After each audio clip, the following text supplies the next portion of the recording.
حکومت مرکز میں نہیں رہی تو آپ کہتے ہیں جی پورے نظام ہی نہ چلے, نظام جو ہے وہ اس کو اکھاڑ کے پھینکا جائے اور نہ خود کھیلیں گے نہ کھیلنے دیں گے. وہ آپ کی اسمبلیوں کی تحلیل کو اس طرح سے لیتے ہیں, مطالبے کو. شکریہ مسعود. ایکچولی پی ڈی ایم کی حکومت کو ایک کرونا وائرس کا ویریئنٹ آیا ہے, الیکشن وائرس, وہ ہو گیا ہے اور وہ ایسے اس سے خوف سے بھاگ رہے ہیں اس انتخابی میدان سے کہ وہاں جائیں گے تو شاید ان کو زندگی سے ہاتھ دھونے پڑیں. اور ان کا خیر خوف غلط نہیں ہے. ان کو 2 الیکشنز کے اندر جو عبرتناک شکست ہوئی, آپ نے بھی دیکھا کہ 13 جماعتیں اکٹھی, اس کے علاوہ اسٹیبلشمنٹ, اس کے علاوہ بیوروکریسی, اس کے علاوہ ساری سیٹیں, ساری پاور, سارا پیسہ اور بیشتر میڈیا بھی ملا کے یہ حال تھا کہ یہ منہ دکھانے کے قابل کسی کو نہیں رہے. تو اس کے بعد ایک بڑی نیچرل سی بات ہے کہ ان کو پتہ ہے کہ کسی طریقے سے کوئی چھوٹا بڑا جس کو کہتے ہیں لوکل, کوئی پروونشل, کوئی نیشنل, کوئی الیکشن یہ نہیں جیت سکتے. اور ان کی ساری کوشش ہے کہ کسی طرح یا تو کوئی لاز تبدیل کر لیں یا ہم کوئی اس میں ڈالیں. آپ کو پتہ ہے انہوں نے کہا جی بارشیں آ گئی, اچھا بارشیں ختم بھی ہو گئی, پھر بھی کہنے لگے کہ جی پانی باقی ہے. پانی ختم ہو گیا, اس کے بعد سندھ نے کہا جی ہم نے تو نہیں کہا, انہوں نے کہا ہے, انہوں نے کہا جی نہیں سندھ والوں نے کہا ہے. جی رانا ثناء اللہ صاحب سیکیورٹی ہوم منسٹر ہیں اور وہ کہہ رہے ہیں کہ جی ہم آپ کو وہ نفری نہیں دے سکتے. تو ایک بچے کو 22 کروڑ عوام کو پتہ ہے کہ اس وقت یہ صرف 2 طریقوں سے سمجھتے ہیں کہ یہ اپنی حکومت میں رہ سکتے ہیں.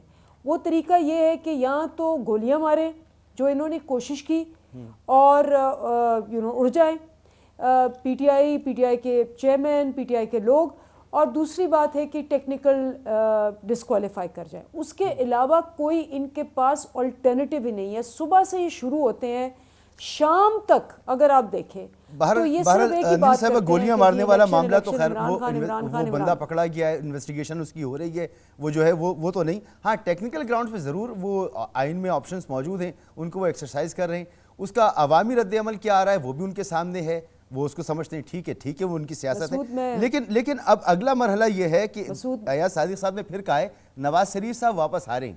تو نواز شریف صاحب کے واپس آنے سے یہ جو مقبولیت والا معاملہ ہے نا, یہ شاید تبدیل ہو جائے گا, یہ سمجھتی ہے پی ڈی ایم اور پی ڈی ایم کے سپورٹرز. پہلی بات تو یہ ہے کہ آپ نے جس کا حوالہ دیا, ہم تو ایف آئی آر آج تک لکھوا نہیں پائے, جو ہمیں پتہ ہے کہ جنہوں نے مارنے کی کوشش کی. اور وہ جو آپ بتا رہے ہیں وہ تو بیچارہ مطلب کوئی جس کو کہتے ہیں جس کا دماغ بھی نہیں ہوگا اس کو بھی پتہ ہے کہ ابھی وہ پکڑا نہیں گیا, 5 منٹ میں ایک طوطے کی طرح ایک ویڈیو آ گئی, پھر ایک اور ویڈیو آ گئی, پھر ایک اور بیان آ گیا. تو وہ تو آپ کو پتہ ہے کہ سارا جو وہاں جو سارے لوگ ہیں وہ کہہ رہے ہیں 3 طرف سے گولیاں آئی تھیں. تو اب لیکن آپ فکر نہ کریں, ایک ان کا پلان ہے, ایک اللہ تعالیٰ کا پلان ہے. نواز شریف صاحب آ رہے ہیں واپس, بچ گئے ہیں تو اللہ تعالیٰ کا اس میں ڈیفینیٹلی ہاتھ ہے. تو اس میں اب بات آئی ان کی کہ جی یہ کیا کرنا چاہتے ہیں, ٹیکنیکلی ڈسکوالیفائی کرنا چاہتے ہیں یا نہیں کرنا چاہتے. مسئلہ یہ ہے کہ اس وقت ان کو 2 اور بڑے ایشوز ہیں, بیکاز یہ کسی قسم سے جس کو کہتے ہیں نا چاہتے ہیں کہ ان کے گھر والے بھی ان کی شکل دیکھنے سے انکار کر دیں. آپ دیکھیں ہوا کیا ہے اس وقت, معیشت کا اتنا برا حال ہے, 6% سے 1% ہو گئی. کل آپ کو پتہ ہے اسٹینڈرڈ اینڈ پور نے آپ کو B- سے C کر دیا ہے. آپ کو پتہ ہے IMF نے ریفیوز کر دیا ہے ان سے ڈیل کرنا, انہوں نے اور تاخیر کر دی ہے. ساری مفتاح اسماعیل کہہ رہے ہیں کہ اسحاق ڈار نے بیڑا کر کیا ہے, اسحاق ڈار کہہ رہے ہیں مفتاح اسماعیل نے بیڑا کر کیا.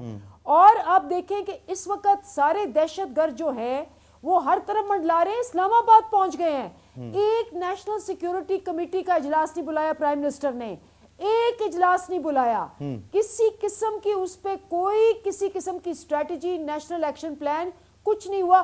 ہاں کیا فوکس تھا میرے پہ ڈاکٹر یاسمین پہ, 4 دہشت گردی کے پرچے کیے, 4 اور ایک قتل کا کیا.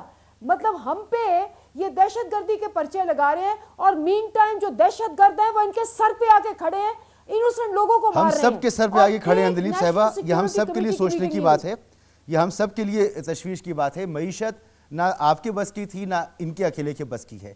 دہشت گردی کا مسئلہ نہ صرف آپ کے بس کا ہے نہ ان کے بس کا ہے. یہ پورا یہ پہلے بھی دہشت گردی ختم ہوئی تو قومی ایکشن 6% versus 1% پروو کریں. نیشنل ایکشن پلان 6% بنانا ہمارے پڑتا پہ ہے. تھی, 1% ان پہ تھی. ایکسپورٹس ہماری 31 ارب تھی, ان کی ایکسپورٹس ڈکلائن کر رہی ہیں. ہماری ریمیٹنسز 3.3 بلین تھی, ان کی 2.2 بلین ہے.